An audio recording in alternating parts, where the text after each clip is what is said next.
여러분, 사람의 혀는 대단히 중요한 두 가지 일을 하고 있습니다. 하나는 역시 말을 하는 것이고 다른 하나는 음식 맛을 보는 거죠. 그러니 만일 사람에게 혀가 없다면 정말로 힘든 삶을 살 수밖에 없습니다. 아무리 맛있는 것을 먹는다고 해도 맛을 모르니 인생에서 가장 중요한 즐거움 중에 하나를 잃어버리고 사는 거죠. 더구나 말을 할 수 없게 되는 것은 이루 말할 수 없는 아픔이 되는 것입니다. 그러기에 사람의 몸 중에서 혀는 가장 중요한 역할을 한다고 해도 과언이 아닐 거예요.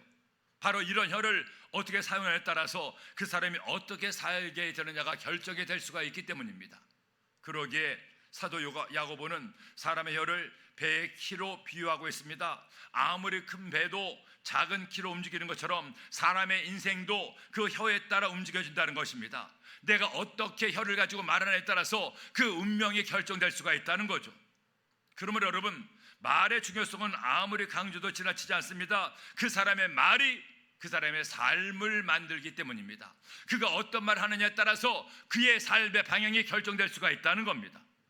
우리는 이번 주간에 나의 마음밭을 굳게 하는 것에 대해서 말씀을 나누고 있습니다.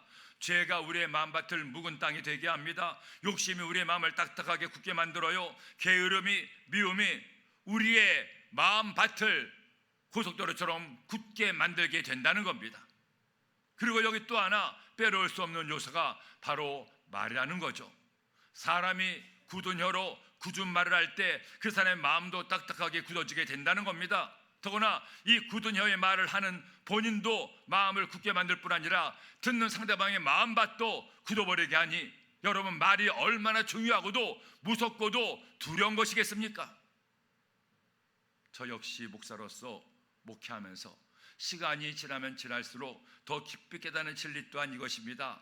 말은 사람을 살리기도 하고 죽이기도 한다는 겁니다. 여러분은 다른 사람을 살릴 수도 있고 나를 살릴 수도 있습니다.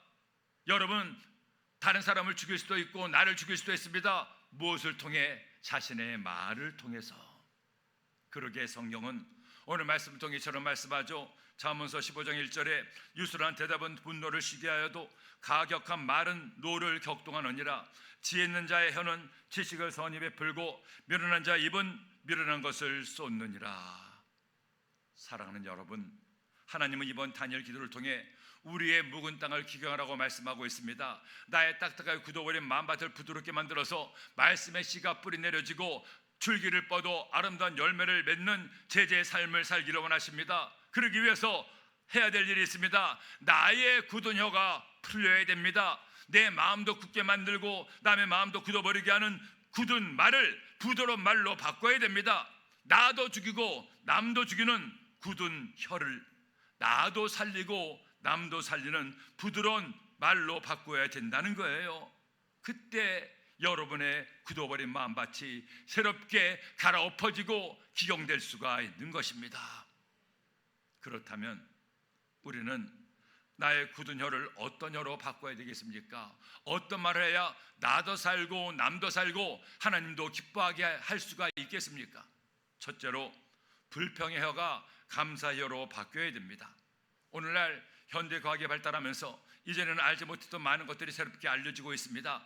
전자현미경의 발달로 이제까지는 전혀 볼 수 없었던 아주 작은 것 세계를 볼 수가 있죠. 그런가 하면 이제는 지구만이 아니라 달에 화성까지 우주선을 보내서 그것이 어떤 곳인가를 알 수가 있게 됩니다. 더 이상 달나라에서 토끼가 방아를 찢고 있다고는 생각하지 않아요. 그런데 이런 과학의 발달은 사람에게까지 확대가 되고 있습니다. 특별히 사람의 언어에 대한 연구가 활발하게 진행되고 있는데 그 가운데서도 말이 사람의 삶에 끼치는 영향에 대해 많은 학자가 연구를 하고 있습니다. 그런데 이 부분에 대해 연구를 하면 할수록 사람의 말의 능력에 대해 놀라운 결과가 나오고 있어요. 심지어 어떤 학자는 사람의 말에는 에너지가 있어서 이 에너지가 대단한 능력을 발휘할 수가 있다는 겁니다. 어떤 학자는 콩을 가지고 실험을 했습니다. 3종류의 콩나무로 실험을 했는데 똑같은 물과 비료를 주고 기르면서 단지 말만 다르게 했다는 거예요. 한 콩나무에게는 네가 참 잘 자라줘서 고맙다, 감사하다, 대견하다 칭찬을 듬뿍 해줬습니다. 다른 하나에게는 야, 나는 네가 마음에 안 들어, 너는 이렇게 못나게 자라나니? 하고 불평을 가득 내뱉었다는 거예요. 그리고 또 다른 콩나무에게는 아예 아무 말도 하지 않았다는 겁니다. 여러분, 어떤 결과가 나왔을까요? 가장 많은 콩을 생산한 나무는 역시 감사하다는 말을 들은 나무고, 두 번째는 뭘까요? 불평의 말을 들은 나무라는 겁니다. 놀랍게도 아무런 관심도 안 보인 나무에게 가장 좋은 콩을 얻을 수가 있었다는 거죠. 이 연구가 얼마나 과학적인가는 잘 모르겠습니다. 하지만 그럴 수도 있다는 생각은 들었어요. 그런데 여러분, 이것이 식물에 대해서만 얘기했습니까? 사람은 살아갈 동안에 엄청나게 많은 말을 하고 말을 듣고 삽니다. 그런데 사람의 삶은 결국 자신의 말에 따라 결정이 된다는 거죠. 내가 불평하며 살면 계속해서 불평할 수밖에 없는 일이 생겨납니다. 하지만 내가 감사하며 살면 감사할 일들이 더 많아진다는 거예요. 예수님에게 12명의 제자가 있었습니다. 예수님께서는 그들과 함께 3년 반 동안을 먹고 마시며 생활했습니다. 사실 예수님보다 더 뛰어난 선생이 어디 있습니까? 예수님 그들과 직접 동고동락하면서 먹고 마시면서 하나님 말씀으로 가르쳤고 자신의 삶으로 행함으로 본을 보여주었습니다. 그렇게 3년 반 동안 가르치고 훈련을 시켰는데 정작 예수님 십자가에 달려 돌아가실 때 아무도 예수님 곁에 있지 않았습니다. 다 도망갔습니다. 왜 그런지 아십니까? 예수님을 따라는 다녔지만 아직도 그들의 마음밭에 말씀의 씨가 심어지지 못했기 때문입니다. 그들의 마음의 옥토가 되지 못했기 때문이에요. 제자들은 예수님에게서 자기들이 원하는 것을 얻으려고만 했지 주님을 위해 살려가는 마음밭이 되지 못했던 겁니다. 예수님이 로마 군인들에게 잡히던 밤에도 제자들이 뭘 했습니까? 서로도 높은 자리에 올라가겠다고 불평하고 싸우고 있었습니다. 그런데 그런 그들이 오순절날 성령을 받고 나자 제일 먼저 무엇이 바뀐 줄 아십니까? 그들의 혀가, 그들의 말이 달라졌습니다. 불평의 혀가 감사의 혀로 바뀌었습니다.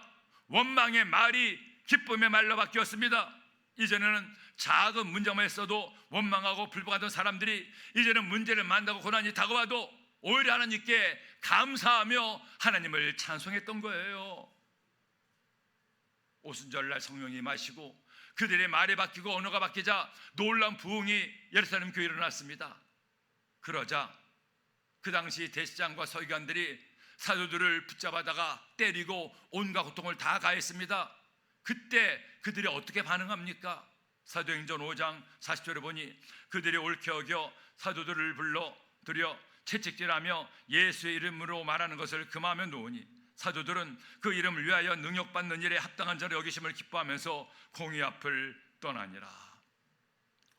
아무 잘못한 게 없는데 예수님을 전한다는 이유만으로, 예수 이름으로 기적을 행한다는 이유만으로 사도들이 채찍질을 당했습니다. 욕을 먹고 겨우 풀려났습니다. 근데 그들이 어떻게 반응합니까? 주님, 이럴 수가 있습니까? 우리가 뭘 잘못했습니까? 왜 우리가 저들에게 맞아야 됩니까? 저들에게 벼락을 내려 주시옵소서. 그렇게 기도했나요? 아닙니다. 주님 때문에 맞고 능욕받는 일에 기뻐하며 감사했다고 말씀해요. 그들의 말이 바뀌었습니다. 말이 변해야 인생도 달라집니다. 말이 부드러워져야 마음밭도 부드러워지게 됩니다. 여러분의 입에서 불평이 사라지고 감사가 넘칠 때 그 감사의 말이 힘이 되고 파워가 돼서 나의 딱딱하고 굳은 마음밭을 갈아엎기 시작하는 겁니다. 여러분, 다른 사람이 내 마음밭을 갈아주질 않아요. 나의 말이 어떤 상황 가운데도 감사하고 말하고 또 말할 때 그 말이 쟁기가 되어 우리의 마음밭을 갈아엎게 되는 겁니다. 믿으시면 아멘 합시다. 한 목사님이 택시를 타고 가는데 태교교에서 그런지 차가 태교로 근처에서 섰습니다. 한참을 기다려도 꼼짝을 못하고 있는 거예요. 그러자 목사님이 탄 오른쪽 택시의 운전기사가 신경질을 부리면서 얼굴을 창밖으로 쑥 내밀더니 누군가를 증오하는 목소리로 소리치는 겁니다. 웬 놈의 자동차가 이렇게 많아? 우리 같은 사람들 일당도 못 채게 다 자가용 때문이야. 자가용 차를 다 폭탄으로 날려버려야 돼. 이 목사님이 다른 차에 타고 있으면서도 옆에 있는 운전기사가 어찌나 소리를 치고 욕을 해대는지 가슴이 덜컥 내려앉는 거예요. 그런데 목사님이 타고 있는 차를 몰던 운전기사가 뒤를 돌아보면서 빙그레 웃는 겁니다. 그러면서 이런 얘기를 또 하는 거예요. 손님, 이렇게 차가 막힐 때 간혹 저 사람처럼 화를 내는 사람들이 있기는 있습니다. 하지만 손님, 저는 그렇지 않습니다. 저는 그렇게 화내지 않습니다. 저는 하나님께 기도합니다.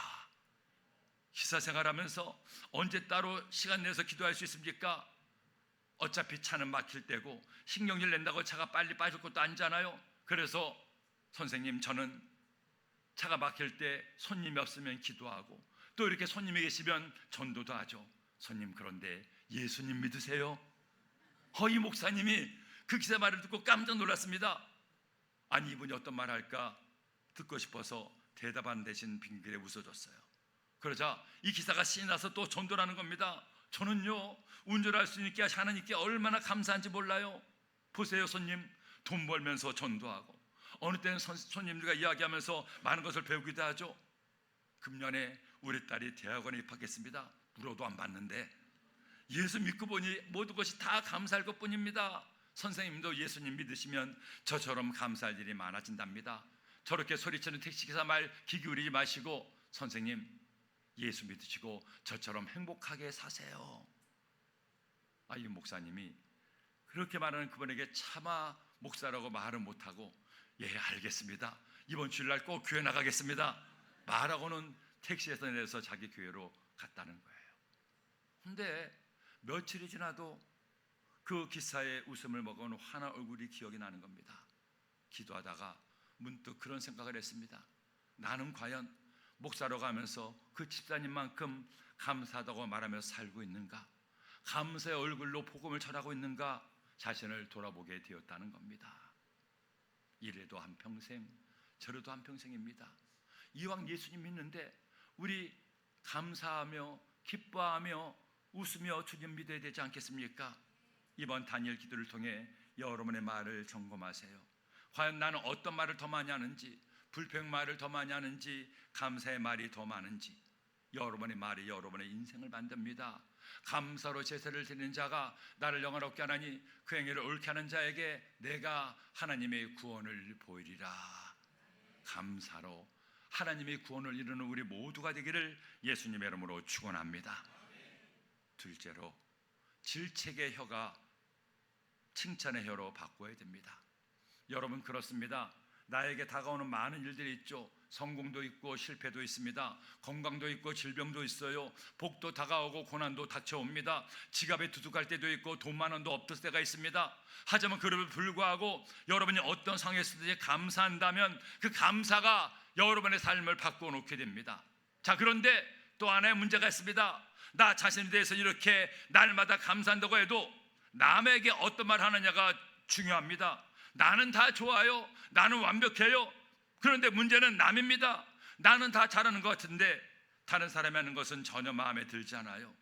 그것이 내 자식일 수도 있고 남편이요 아내일 수도 있습니다. 친구일 수도 있고 이웃일 수도 있고 함께 주님을 섬기는 교우일 수도 있습니다. 말이란 게 항상 상대방이 있게 마련인데 그 상대방에 대해서 어떻게 말하느냐에 따라서 나도 그도 잘 될 수도 있고 안 될 수도 있다는 겁니다. 그렇다면 내가 남에게 어떤 말을 할 때 어떤 말이 나도 남도 잘 되게 하는 말입니까?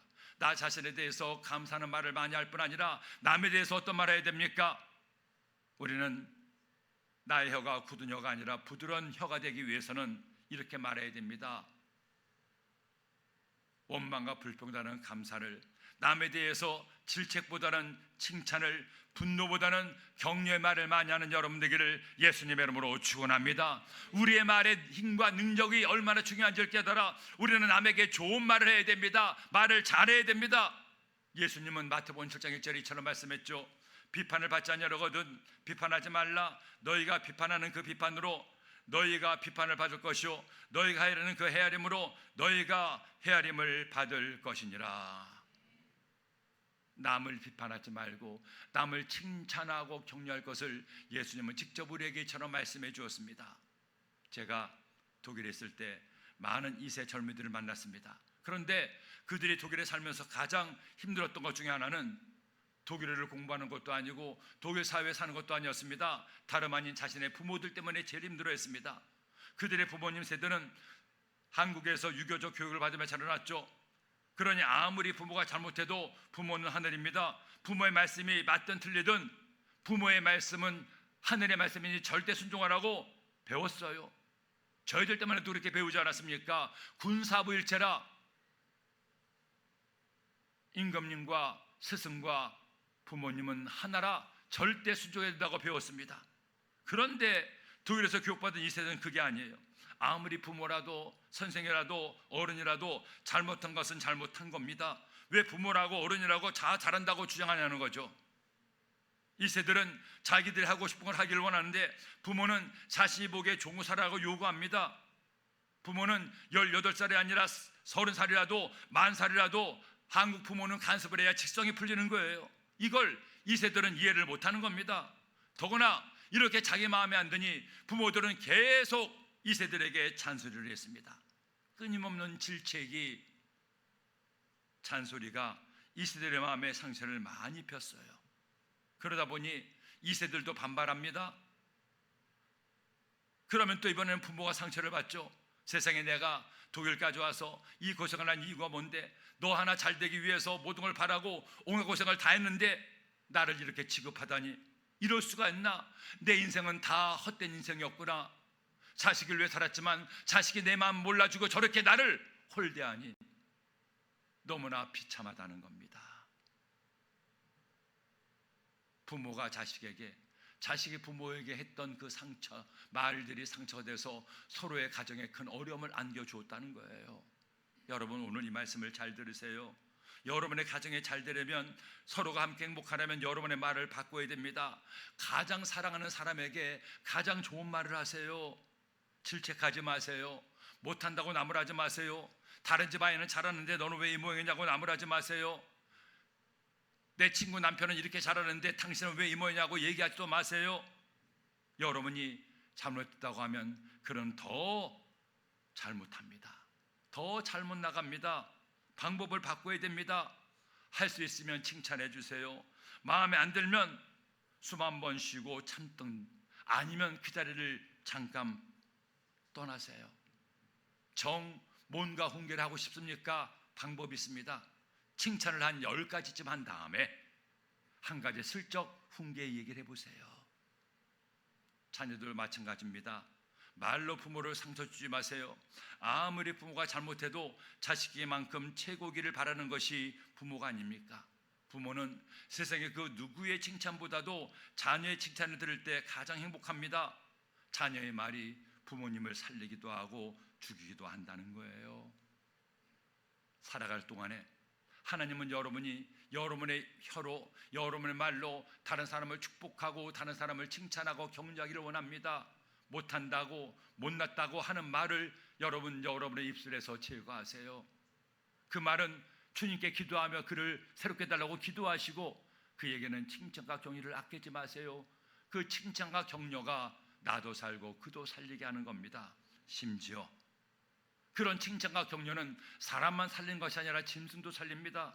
제가 한 텔레비전에서 놀라운 것을 봤습니다. 처음에는 그걸 보고 제 눈을 의심했습니다. 아니, 저거 조작이 아닌가, 영상을 조작한 게 아닌가 생각할 정도였죠. 뭐냐 하면 강아지가 2발로 걸어 다니는 거예요. 앞발에는 시장 바구니를 들고 뒷발 2개로 걸어서 슈퍼의 장을 보러 처벅처벅 걸어갑니다. 주인이 따라가는 것도 아닙니다. 혼자 가요. 심지어 이 개는 주인과 동네 시산에 등산을 가는데 역시 2발로 걸어서 등산을 가요. 30분이 넘는 거리를 2발로 서서 갑니다. 이게 개입니까? 사람입니까? 거기다가 옷까지 입혀주니까 진짜 개 닮은 애 같아요. 도대체 이 개가 어떻게 이렇게 2발로 걷게 되냐고 리포터가 물어봤더니 주인이 이런 말 했습니다. 어느 날 제 개가 저에게 안긴다고 2발로 섰습니다. 그게 너무 신기해서 잘한다고 막 칭찬해 줬습니다. 그래서 다음번에도 또 그렇게 서는 겁니다. 또 칭찬을 했죠. 그렇게 2발로 걷는 시간이 조금씩 길어지더니 그때마다 내가 칭찬해 주니까 이제는 이렇게까지 걸어서 등산까지 갑니다. 다른 것이 아닙니다. 저의 칭찬이 내 개를 걷게 했습니다. 앞서 말씀드렸던 2세 청년들이 여러분 어떻게 됐겠습니까? 그렇게 저에게 부모에 대해 하소연하는 말을 듣고 제 마음도 많이 아팠습니다. 자녀들 때문에도 마음이 아팠을 뿐만 아니라 부모님들 때문에도 마음이 아팠어요. 부모와 자녀가 서로 한 마음 돼서 그 역말을 당해 살면서 힘을 합쳐 복된 가정을 이루어야 되는데, 자식은 자식들대로 부모는 부모대로 상처 있고 마음이 아파 있는 것을 보니 너무나 마음이 아팠습니다. 그때부터 제가 만날 때마다 학생들에게 또 부모들에게 얘기했습니다. 우리의 말이 서로를 살립니다. 나도 살고 남도 살게 합니다. 그러니 집사님, 장로님, 아무리 마음에 안 드는 게 있어도 못한다고 하지 말고 칭찬과 격려만 해주세요. 못한다고 아무리 말해봤자 절대로 안 바뀝니다. 더 못합니다. 이 세대로도 얘기했습니다. 부모님들이 마음에 안 드는 말을 하고 속상하고 힘들게 해도 부모님이 잘 몰라서 그렇지, 부모님이 나를 사랑하시는 건 내가 알잖아. 좋은 생각하고 부모님에게 좋은 말만 하라고 가르쳤습니다. 정 마음에 안 들면 그 자리를 뛰쳐나가라고 얘기했습니다. 그렇게 몇 년을 얘기했더니 하나님께서 역사하셔서 가정마다 하나님 은혜가 임하고, 더구나 이 세대들이 은혜 받고 부모님 세대도 은혜 받고 나니 은혜를 받고 나자 그들의 언어가 바뀌고 판단하고 못한다고 그렇게 하던 말이 잘한다고 칭찬하는 말로 바뀌게 되자 가정이 바뀌었습니다. 가정이 바뀌자 교회가 바뀌었습니다. 이번에 제가 17년 만에 독일에 가서 그때 그렇게 힘들다고 하소연하던 청년들을 만났습니다. 깜짝 놀랐습니다. 그때는 그렇게 힘들다고, 나는 부모님처럼 안 살겠다고, 부모님이 예수 믿는다고 하면서도 저렇게 사는 걸 보니 나는 예수님 안 믿겠다고 하던 그들이 은혜 받고 하나님께서 그들의 마음을 새롭게 하자 교회 집사님이 되고 안수사님이 되고 장로님이 됐습니다. 의사가 되고 판사가 되고 목사가 돼서 얼마나 번듯하게 인생을 잘 살고 있는지, 하나님께서 이렇게 이들 가정을 회복시켜 주시고 은혜를 더했구나 생각하고 하나님께 감사를 드렸어요. 여러분, 사람의 말에는 파워가 있습니다. 여러분이 말하는 대로 우리의 삶은 바뀔 수가 있습니다. 내가 만나는 사람을 칭찬하세요. 때로는 마음에 안 들어도 정말로 칭찬할 것이 눈곱만큼도 없다고 해도 그 눈곱이라도 칭찬하세요. 내 가족을, 이웃을, 부족한 종을, 성도님을, 장로님을, 권사님을, 안수사님을, 집사님을 모두를 서로 칭찬하고 격려하세요. 특송하는데 어느 때는 박자가 좀 틀리기도 하고 목소리가 좀 갈라지기도 하면 어떻습니까? 우리가 뭐 어차피 가수가 아니잖아요. 얼마나 감사합니까? 하나님께 감사함으로 주님을 찬양하는데 잘했다고, 은혜 받았다고 그렇게 격려해 준다면 다음에 신나서 더 주님을 뜨겁게 찬송하지 않겠습니까? 저는 우리 소아교회가 서로를 칭찬하는 교회가 되었으면 좋겠습니다. 여러분의 칭찬이 모아져서 칭찬받는 자녀, 칭찬받는 가정, 칭찬받는 교회, 칭찬받는 사회가 이루어지길 소원합니다. 아무리 못난 사람도, 아무리 내 마음에 안 드는 사람도 한 가지 이상은 칭찬할 게 있습니다. 그것을 찾아내서 칭찬하고 격려함으로 우리도 주님처럼 살게 되기를 예수님의 이름으로 축원합니다. 셋째로, 우리의 거친 혀가 온유한 혀로 바뀌어야 됩니다. 옛말에 아 다르고 어 다르다는 말이 있죠. 어떤 말입니까? 똑같은 내용의 말을 해도 어떻게 말하느냐에 따라서 반응이 달라진다는 겁니다. 제가 칭찬을 많이 하라고 말씀을 드리는 건 그렇다고 해서 잘못한 것도 잘했다고 말하는 것은 아니죠. 잘한 것은 찾아서 칭찬하고 격려함으로 힘을 얻어서 더 열심히 하도록 도와주라는 의미입니다. 그런데 어떻게 사람이 항상 잘하는 일만 있겠습니까? 당연히 잘못하는 일도 있죠. 경우에 따라서는 그의 잘못을 지적해주고 그가 바른 길로 가도록 훈계해야 될 때도 있습니다. 잠언서의 말씀에도 그런 내용이 많이 나옵니다. 잠언서 15장 32절에 훈계받기를 싫어하는 자는 자기의 영혼을 경히 여김이라 견책을 달게 받는 자는 지식을 얻느니라. 더구나 자신이 사랑하는 가족일 때는 더욱 그래요. 사랑하기에 더 애착이 많고 사랑하기에 더 잘 되기를 바라는 마음에 훈계를 해야 될 때가 있습니다. 그런데 사랑하는 사람일수록 잘못한 것을 훈계하는 것은 대단히 어려워요. 잘못하다가는 오히려 사랑하는 그 사람의 상처 입고 엇나갈 수가 있기 때문입니다. 많은 관계 속에서 사랑한다는 이유로 말을 함부로 하는 바람에 그도 상처받고 자신도 상처를 받는 경우가 많이 있습니다. 왜 그런지 아십니까? 남에게 잘 되려고 하는 말을 하긴 하는데 너무 거칠게 말하기 때문이에요. 말을 너무 거칠게 세게 하다 보니 본래 의미는 사라지고 말이 꼬리에 꼬리를 물어서 상대방에게 상처를 줄 수가 있기 때문입니다.